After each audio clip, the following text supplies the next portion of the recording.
പോവാ? ആണോ? അംഗനവാടി പോവാ ഇഷ്ടാ? അംഗനവാടിയിൽ ആരൊക്കെ ഉണ്ട്? ടീച്ചർ ഉണ്ടോ? മോൻ എത്ര കൂട്ടുകാരുണ്ട്?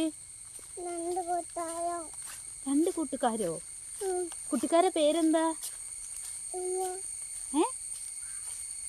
പോട്ടെ. മോന്റെ പേരെന്താ? ഒച്ചയില് പറ. ഇത് തോട്. ഇതാണ്ടോ തോട്?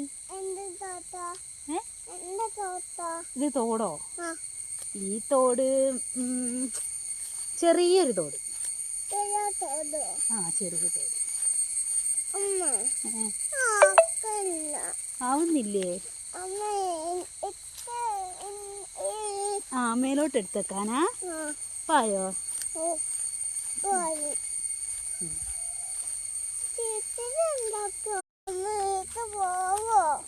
വീട്ടിലെ പോകും. നീ എന്തിനാ കരയുന്നേ? നിനക്ക് സങ്കടം ഉണ്ടോ അംഗനവാടി പോകുമ്പോ? ചിരിക്കേ.